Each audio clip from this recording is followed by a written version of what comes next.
Hari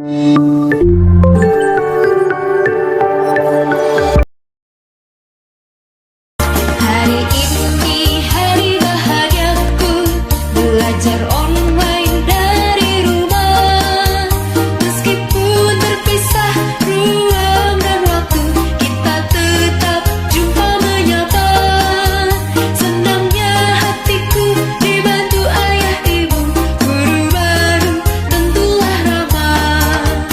Ayo belajar bersama, ayo online bersama.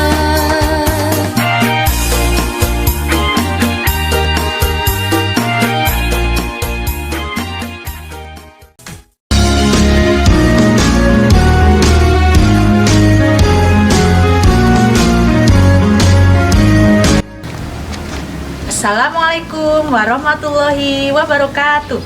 Halo anak-anak, apa kabar? Semoga kalian semua sehat-sehat ya. Perkenalkan, nama Ibu Tri Ismiati. Pada video kali ini, Ibu akan menyampaikan materi tentang cara belajar yang efektif. Sebelumnya, apakah anak-anak sudah tahu apa arti belajar? Belajar adalah usaha untuk memperoleh pengetahuan, sikap, dan keterampilan hidup. Ketika anak-anak membaca buku, mencari informasi, mengamati pekerjaan orang lain, kemudian berusaha menirunya, itu termasuk belajar. Selain itu, belajar juga diartikan sebagai proses perubahan tingkah laku. Dari tidak tahu menjadi tahu, dari tidak terampil menjadi terampil. Misalnya, anak-anak ingin membuat kue, tapi anak-anak belum tahu caranya. Kemudian, kalian mencari tahu dengan cara membaca buku, mencari informasi di internet, atau bertanya kepada keluarga yang pandai membuat kue. Setelah belajar dan mencoba, akhirnya anak-anak terampil membuat kue. Nah, itulah contoh proses belajar. Anak-anak, meskipun kalian belum bisa belajar di sekolah selama pandemi COVID-19 ini, tentunya kalian tetap harus belajar dari rumah.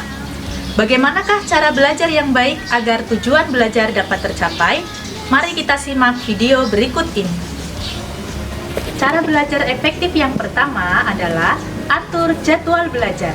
Kalian tetap harus bangun pagi dan jangan bermalas-malasan. Mulailah belajar sesuai dengan jadwal yang telah disepakati bersama gurumu. Selain itu, jangan lupa untuk mandi dan tetap sarapan. Yang kedua, ciptakan tempat belajar yang nyaman. Sebaiknya kamu tetap belajar menggunakan meja belajar seperti di sekolah. Jangan belajar sambil menonton televisi, bermain gadget, atau tidur-tiduran, karena itu akan membuat kalian tidak fokus.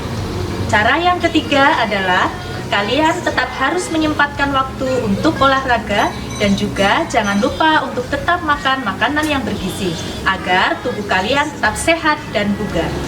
Kemudian, cara yang keempat, manfaatkanlah berbagai macam media untuk belajar.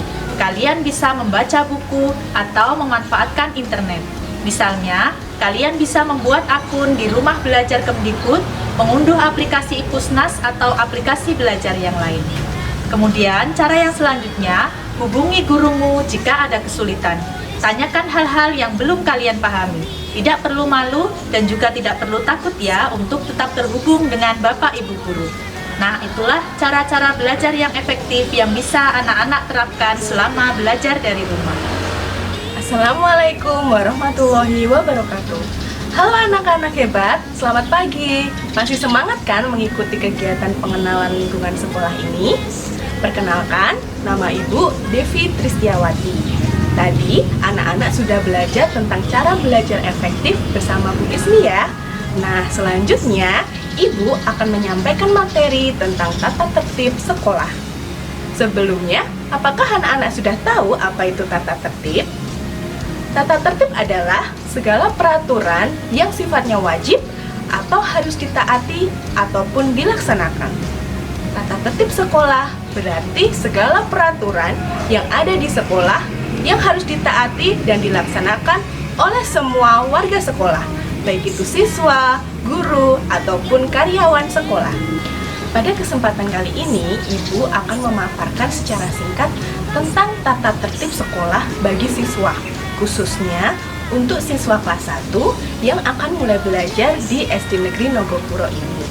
Anak-anak, meskipun kalian belum bisa belajar di sekolah selama pandemi COVID-19 ini, tentunya kalian tetap harus mengetahui apa saja tata tertib ketika masuk sekolah maupun selama pembelajaran jarak jauh atau belajar di rumah.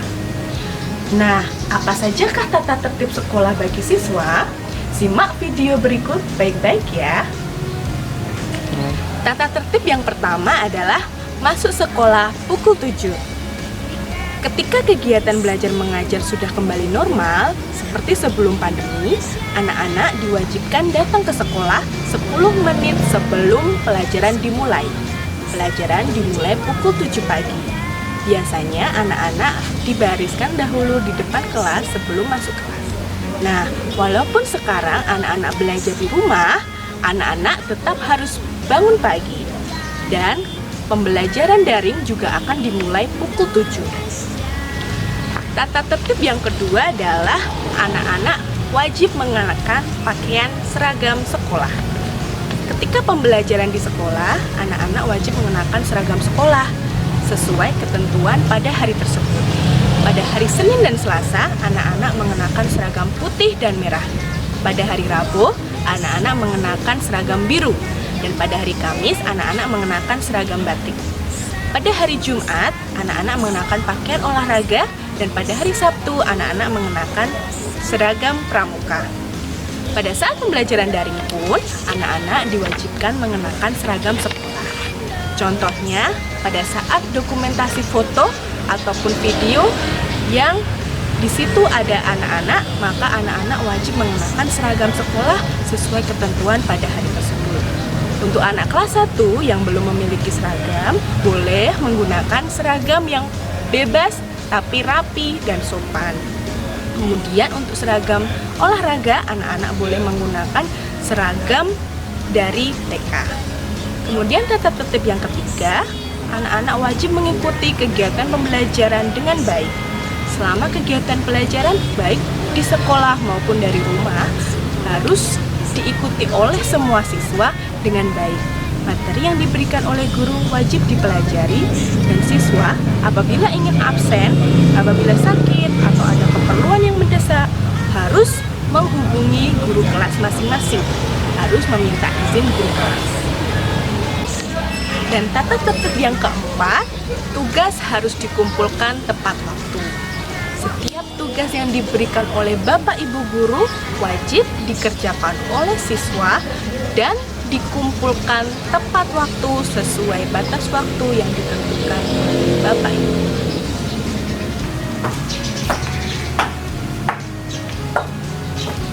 Nah, itu tadi materi tentang tata tertib sekolah bagi siswa SD Negeri Nogopuro.